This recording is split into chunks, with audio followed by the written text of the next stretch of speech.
आइए मित्रों, बताते हैं आपको जल के प्रकार। जल 3 प्रकार का होता है। मृदु जल, यह जल वर्षा, नदियों, खंदकों, कुओं आदि से प्राप्त होता है। यह जल पीने के लिए लाभकारी नहीं है, इसलिए इसे ओटाकर या फिटकरी से साफ करके पीने के काम में लाना चाहिए। अस्थायी कठोर जल, यह जल गहरे कुएं, स्रोतों, नल आदि से प्राप्त होता है। इस जल में चूने का अंश होता है, इसलिए जल पीने के योग्य होता है। इसे हम श्वासवर्धक जल भी कह सकते हैं।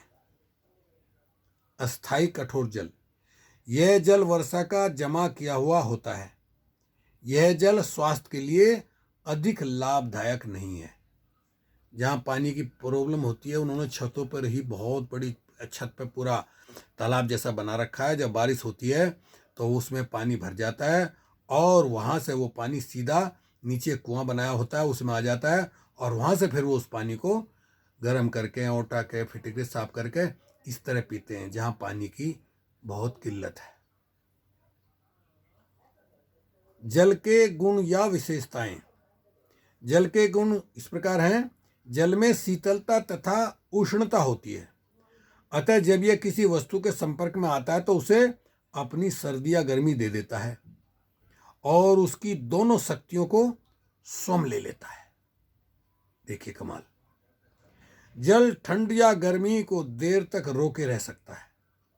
इसमें अन्य किसी भी तरल पदार्थ की अपेक्षा शीतलता तथा उष्णता ग्रहण करने की अधिक शक्ति होती है।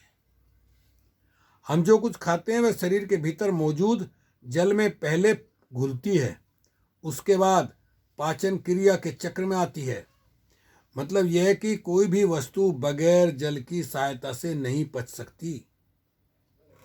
पाचन क्रिया जल के सुखद गुण से ही होती है, लेकिन इसके बारे में जानना जरूरी है कि भाई जल कैसे पिया जाए।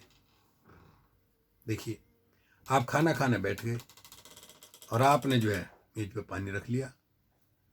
आजकल तो रिवाज है सोडा पीते हैं, कोका कोला, पेप्सी और तरह तरह के। आधा खाना आपने कहा, धड़ाक से एक बोतल या एक गिलास भर के पी गए। ये गलत है।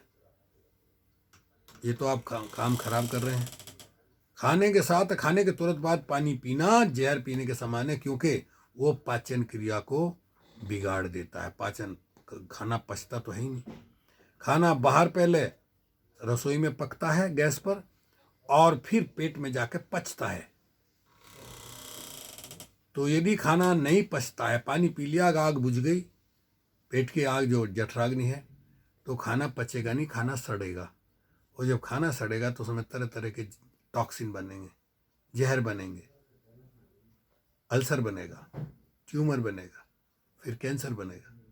देखिए, तो गलत तरीका नहीं होना चाहिए पानी पीने का। जल अपने भीतर अन्य वस्तुओं को समेट लेता है और घोलकर उसका रूप बदल देता है। यही कारण है कि एनीमा द्वारा चढ़ाया जल भीतर के मल को अपने साथ लेकर बाहर निकल आता है। जल ही बाहरी त्वचा की गंदगी को धो देता है। हमारे शरीर में ताप के 3 यंत्र माने गए हैं: उष्णता उत्पादक और उष्णता प्रसारक तथा उष्णता वाहक। इन तीनों के कारण ही शरीर में गर्मी पैदा होती है, फैलती है तथा बाहर निकलती है। जल इन तीनों यंत्रों को प्रभावित करता है। जल प्रकृति हमें निःशुल्क प्रदान करती है। इसमें कुछ ऐसे तत्व घुले होते हैं जो तुरंत जीवनी शक्ति प्रदान करते हैं। उदाहरण के लिए, यदि पेट में दर्द हो रहा है तो गुनगुने पानी को पीने से दर्द रुक जाता है। देखिए, पैसे तो नहीं लगे इसमें, कुछ पानी से ठीक हो सकते हैं। जुकाम और खांसी में गर्म पानी आराम पहुंचाता है। वैसे तो ताजे पानी में कई गुण पाए जाते हैं, जैसे ताजा पानी प्यास बुझाता है, गर्मी शांत करता है, आंतों तथा मलों की खुश्की दूर करता है। लेकिन यदि कड़कड़ाती ठंड पड़ रही है तो गुनगुना या गर्म पानी इस्तेमाल करना चाहिए। जल शरीर में पहुंचकर प्रत्येक कोशिकाओं की कार्य क्षमता को बढ़ाता है।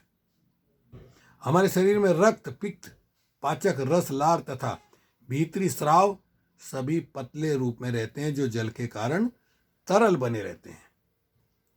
जल का स्वभाव शांत करना, अतः प्यास लगने पर जहां तक हो सके जल का प्रयोग ही करना चाहिए, क्योंकि जल आंतों को शीतलता तथा स्निग्धता प्रदान करता है। मान लीजिए प्यास लगने पर आप चाय, कॉफी, शरबत, कोका कोला आदि पीते हैं तो यह कार्य प्रकृति के विरुद्ध है, क्योंकि केवल जल ही शारीरिक अंगों को साथ सहन करता है। शेष व्यर्थ तरल पदार्थ शरीर में विभिन्न प्रकार के रोगों को जन्म देते हैं।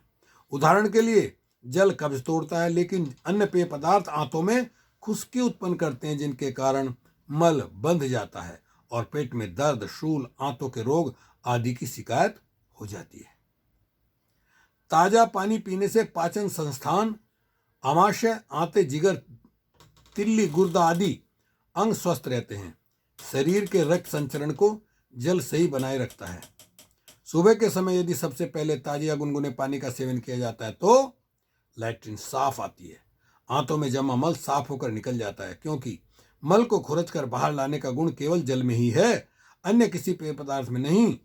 हाँ, मैकडूगल ने लिखा है, जो लोग सुबह को जल पीकर मल त्याग करते हैं वे आंतों की शक्ति को बढ़ाते हैं, किंतु जो लोग चाय पीकर जाते हैं वो आंतों की शक्ति को कम करते हैं। जल ऊर्जावान है, जो प्रकृति का वरदान माना जाता है।